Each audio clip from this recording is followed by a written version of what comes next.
여기 마지막 12절을 공동번역 성경에서는 이렇게 번역해서 적고 있습니다.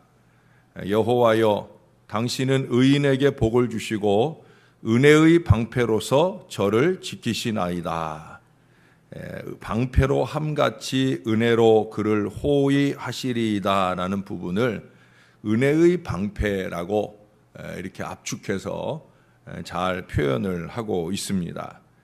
이 말씀은 늘 의인에게 은혜를 더해 주신다 하는 그런 말씀이 되겠습니다. 그러므로 이 은혜는 죄인이나 죄악과는 무관하다고 할 수가 있겠어요. 그런데 사람들은 흔히 로마서 5장 20절의 말씀을 인용해서 죄가 더한 곳에 은혜가 더욱 넘쳤다. 다시 말해 죄 많은 곳에 은혜도 많다라고 아전인수격으로 해석을 하는 경우가 많이 있습니다.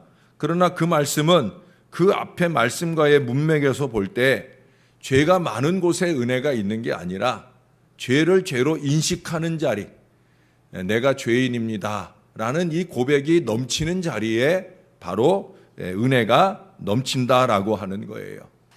죄를 많이 짓는데 어찌 거기에 은혜가 있겠습니까? 죄를 지었는데 우리가 어제도 확인해 본 것처럼 죄를 지으면 그 죄를 깨닫게 하시는 말씀을 통해 회개할 때 그때 하늘의 은혜가 넘친다라는 그런 얘기예요. 오늘 4절의 말씀도 보셔요. 주는 죄악을 기뻐하는 신이 아니시니 악이 주와 함께 머물지 못한다라고 말씀해요. 왜 그렇습니까? 주님은 거룩하셔요. 그의 거룩하심과 함께 우리가 거룩해지기를 원하십니다. 왜? 거룩해져야 주님의 은혜도 복도 받으며 누릴 수 있는 거예요. 오늘날 교회가 지나치게 은혜라는 말을 남발해서 자신들의 생각대로 사용하여 참다운 은혜의 본질이 상실되어져 가고 있습니다. 은혜라고 하는 말의 원어는 여러 가지가 있지만 그 가운데 라촌이라고 하는 말이 있어요. 라촌이라고 하는 말은 뭐냐? 선대하다, 너그럽게 대접하다라는 말이에요. 다시 말해 12절에 이 은혜의 방패라는 말은 하나님께서 우리 인간들을 너그럽게 대해 주시고 우리를 영접해 주시는 그 사랑을 어떤 힘이라도 끊을 수 없다라는 말씀을 보장해 주고 있는 거예요. 로마서 8장 38절 39절에 말씀하시는 것처럼 내가 확신하노니 사망이나 생명이나 어떤 피조물이라도 우리 주 예수 그리스도 안에 있는 하나님의 사랑에서 끊을 수 없다라는 그 고백이 바로 이 은혜의 방패를 가진 사람의 담대한 선언이 될 수 있다는 거예요.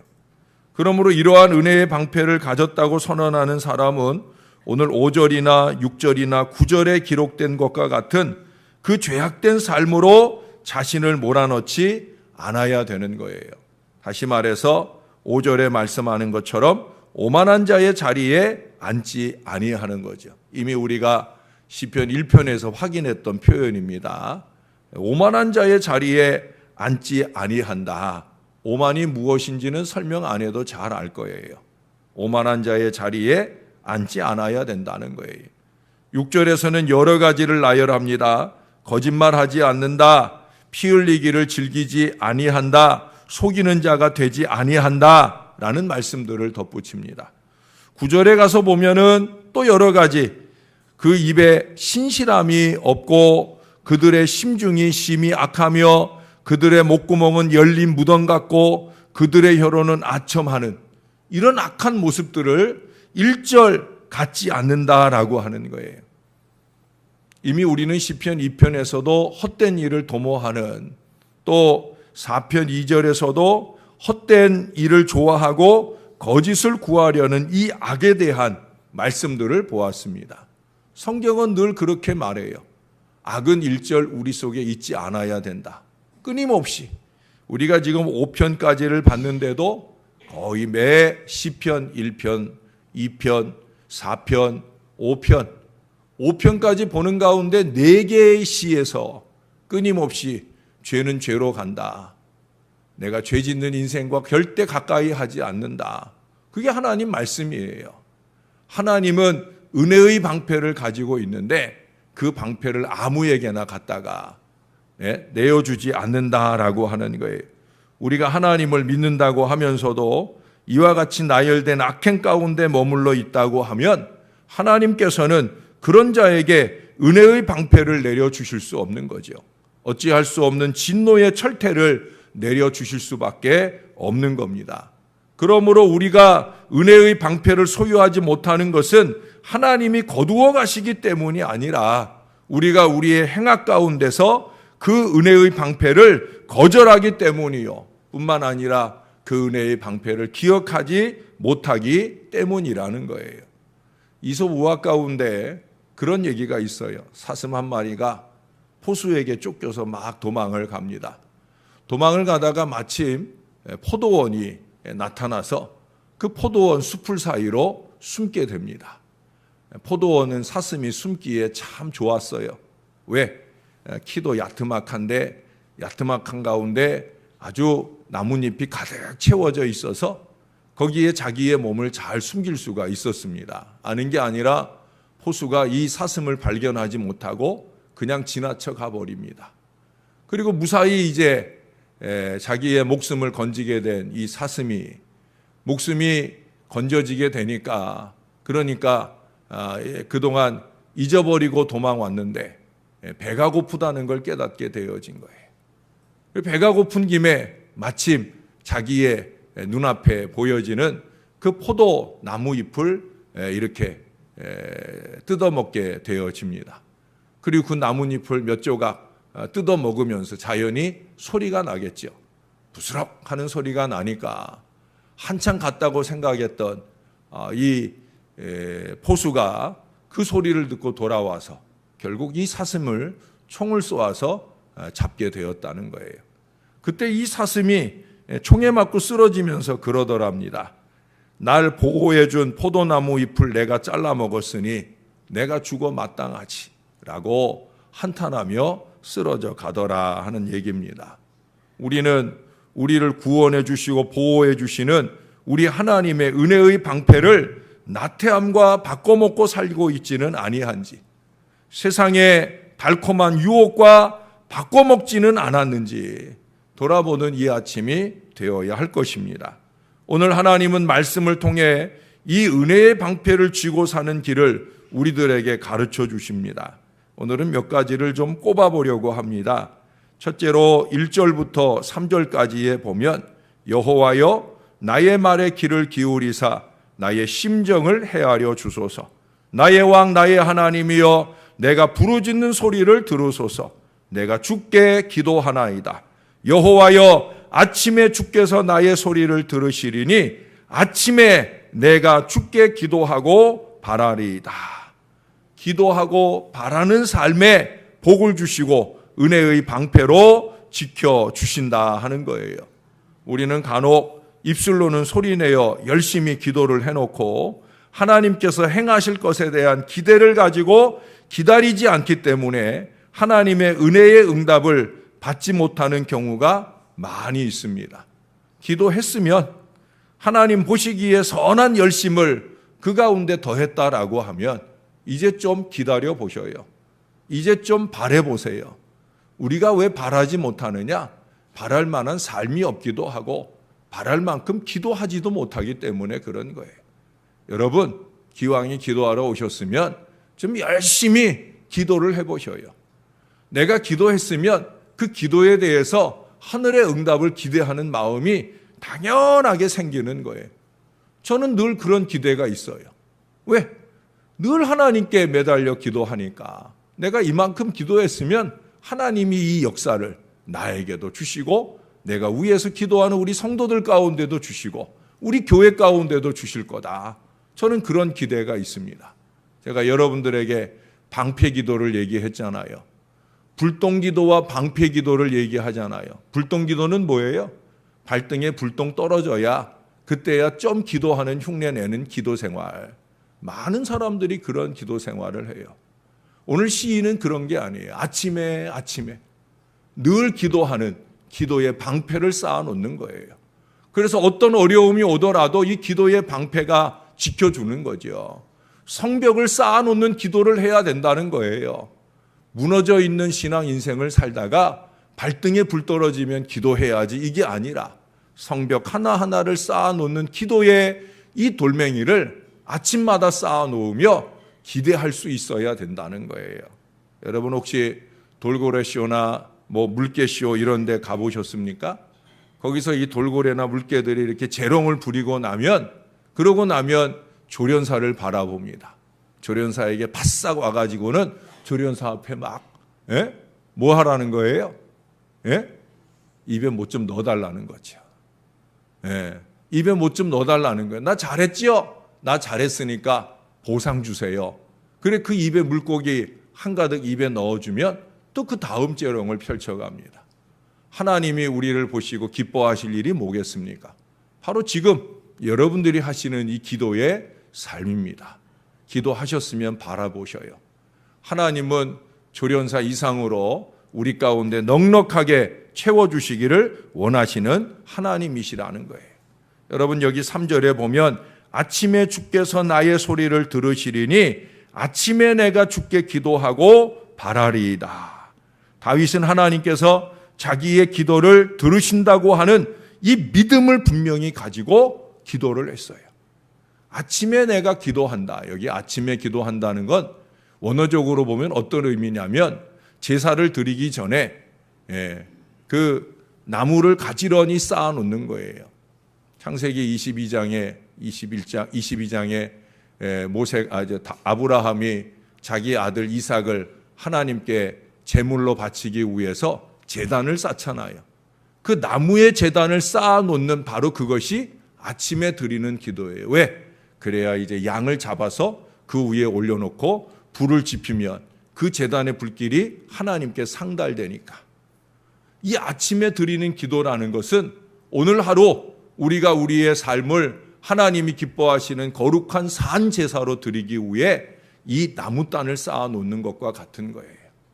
오늘 하루의 삶의 결단을 아름답게 하나님께 드리는 이 새벽 아침에 나무 쌓기가 저와 여러분 가운데 꾸준하기를 주님의 이름으로 축원합니다.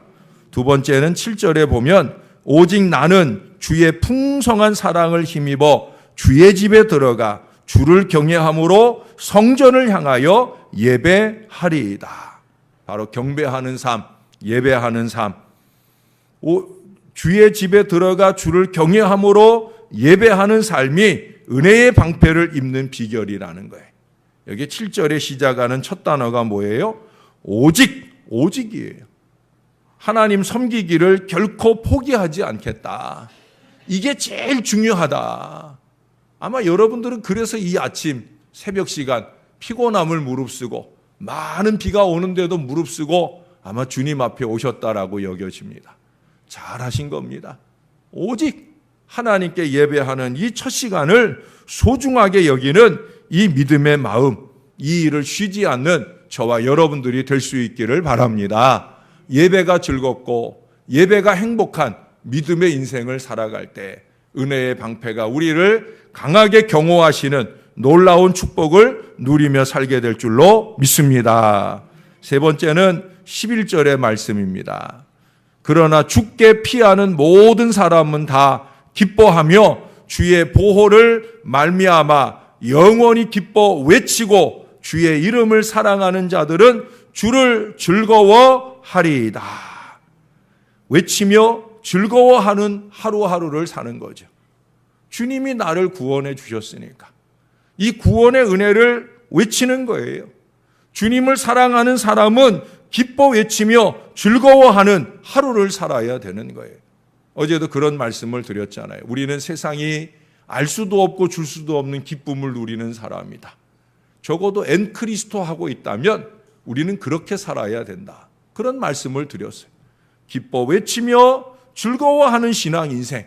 다시 말해서 우리의 몸으로 삶으로 주님이 주신 은혜를 선포하면서 나타내면서 즐거워하면서 감사하면서 살아야 된다라고 하는 거예요. 새벽 아침에 여러분들은 얼마나 은혜를 받고 가십니까? 새벽 아침 오셔서 주의 주시는 말씀으로 얼마나 은혜를 채우고 가십니까? 여러분들이 은혜를 받았느냐 안 받았느냐는 다른 것으로 결판이 나지 않아요. 이 시간 이후로 여러분들의 삶이 하루 종일 찡그리고 사는 삶이라고 하면 은혜 받은 게 아니죠. 은혜를 받았다고 하면, 말씀을 받았다고 하면 그 말씀이 나를 주장하는 은혜의 하루를 사는 동안 열심히 그 받은 바 은혜를 외치고 즐거워하며 살아가실 때 은혜의 방패가 더욱더 견고하게 저와 여러분들을 지켜주실 줄로 믿습니다. 어떤 목사님이 그 지역에서 일어난 끔찍한 사고를 말씀 가운데 소개하게 되었어요. 강에 비행기가 곤두박질 쳐서 떨어졌어요. 추락을 해서 많은 사람들이 죽을 그런 위험한 상황을 만났는데, 그때 수영을 잘하는 어느 용감한 사람이 무려 17명의 생명을 구해 주었다는 거예요. 한 사람을 구해놓고 또 들어가서 또 구해오고, 그렇게 17명의 사람을 구해주는 대단한 일을 했습니다 라면서 우리 하나님의 구원 역사를 설명하려고 했습니다. 그때 어떤 사람이 손을 번쩍 들더라는 거예요. 그래서 뭐 할 얘기가 있냐 물었더니, 목사님, 송구하지만 제가 바로 그 사람입니다. 제가 그 17명을 구한 사람입니다 라고 얘기를 하더라는 거예요. 그런데 그 사람의 표정이 17명을 구했음에도 불구하고 하나도 기쁜 표정이 아니에요. 그래서 그렇게 대단한 일을 해놓고 왜 그렇게 슬픈 표정이십니까? 라고 물었더니, 제가 뭐 사람 구하고 뭐 칭찬 듣고 뭐 감사를 듣고자 그 일을 한 건 아니지만 내가 17명의 생명을 구했는데 그 중에 한 사람도 내게 와서 감사를 표현한 사람이 없더라고요. 그래서 솔직히 내가 괜한 일을 했나 하는 마음이 들더라고요 라고 말을 하더랍니다. 우리는 우리 하나님을 향해서 그런 마음이 들도록 사는 인생이 되어서는 안 될 거예요. 하나님 무한 은혜를 우리에게 날마다 더하시는데 우리는 그 은혜에 대한 감격과 기쁨으로 살지 못하고 어리석게 말하고 행동함으로 하나님의 은혜를 배은망덕하게 사는 어리석은 인생을 살아서는 안 될 겁니다. 은혜를 잊어버리는 것이 가장 큰 침해다. 어제 저녁에도 말씀을 드렸어요. 은혜를 기억하십시다. 그 은혜를 외치며 즐거워하십시다. 그러면 더 큰 은혜의 방패가 저와 여러분을 지켜주시는 놀라운 축복 속에 살게 될 줄로 믿습니다. 이 은혜가 저와 여러분 안에 충만하기를 예수님 이름으로 간절히 축원합니다. 주님 감사합니다. 주님의 은혜로 사는 저희들이 오늘도 주님의 은혜가 그리워 이 새벽 아침을 깨워 주 앞에 왔나이다. 밤사이에도 많은 비가 내려 여기저기 어려움을 겪게 되는 그러한 순간에도 우리는 주를 바라고 이 비를 무릅쓰고 이 은혜의 단비를 주 앞에 사모하며 주님 앞에 왔습니다. 오늘도 말씀을 받고 가오니 살아있는 하나님의 말씀이 우리의 심령에 채워질 때 이 말씀이 우리를 지켜주시는 은혜의 방패가 될 줄로 믿습니다. 견고하게 은혜의 방패를 세워주시기 원하시는 그 하나님의 뜻 가운데 사는 저희들 되게 하여 주옵소서. 삶으로 많은 죄악을 더해가면서 우리가 아무리 많은 은혜의 말씀을 들으면 뭐 하겠습니까? 우리가 아무리 많은 은혜를 받으면 뭐 하겠습니까? 삶으로 우리가 하나님의 은혜의 방패를 쌓을 만한 믿음의 인생을 살게 하여 주옵소서. 무엇보다 기도하고 바라게 해주시고 예배하는 인생이 되게 하시고 우리의 받은 은혜를 외치고 즐거워하는 건강한 믿음의 삶을 아름답게 살게 하여 주시옵소서. 오늘도 그 하루를 주 안에 살아 주님께는 영광이 되고 우리들에게는 하늘의 은혜의 방패가 더욱더 견고해지는 축복된 하루를 살아가도록 주님이 도와주옵소서. 하나님, 이 땅에 은혜의 방패가 필요합니다. 이 많은 호우로 인해 고통당하는 우리의 이웃들을 주님께서 긍휼히 여겨 주옵소서. 주님이 피난처가 되어 주옵소서. 은혜를 바라오니 역사해 주시옵소서. 감사합니다. 예수님 이름으로 기도합니다. 아멘.